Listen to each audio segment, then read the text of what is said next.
सुनो, ये love marriage ठीक होता है या अरेंज मैरिज? अरे करेला चाहे उबाल के बनाओ या तल के बनाओ, रहेगा साला कड़वा ही। খুব শখ আমার বদনাম করার, তাই না? মনে রেখো, বিচারকের নাম আল্লাহ, সেখানে কোনো উকিল নেই, মিথ্যে সাক্ষী নেই। আমার নামে ততটুকুই বিষ ছড়াও যতটুকু বিষ পান করার ক্ষমতা হাসরের দিন তোমার থাকবে, কারণ আল্লাহ আমার চোখের জলও দেখেন আর তোমার চক্রান্তও দেখেন। ভালো মনের মানুষরা ঠকে গেলেও দিন শেষে কিন্তু খারাপ থাকে না, কারণ নেচার তাদের কখনো ঠকায় না। যারা মনের দিক থেকে সত্যি ভালো মানুষ, তাদের জীবনটা অনেক সময় একটু বেশি কঠিন হয়, কারণ তারা সহজ সরল, বিশ্বাস করতে ভালোবাসে। তারা কাউকে কষ্ট দিতে পারে না, না বলতে পারে না, আর ঠিক এই জায়গাতেই স্বার্থপর দুনিয়া সুযোগ নিয়ে ফেলে।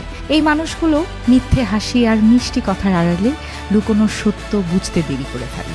তারা ভাবে সবাই হয়তো তাদের মতোই ভালো, কিন্তু বুঝতে বুঝতেই অনেকটা সময় চলে যায়, অনেক মায়া নষ্ট হয়, বিশ্বাস ভেঙে যায়। তবুও আশ্চর্যের বিষয় হলো, সব কিছু হারিয়েও তারা কারো ক্ষতি করতে চায় না কখনো, আর এজন্যই হয়তো নেচারও তাদের কখনো ঠকায় না।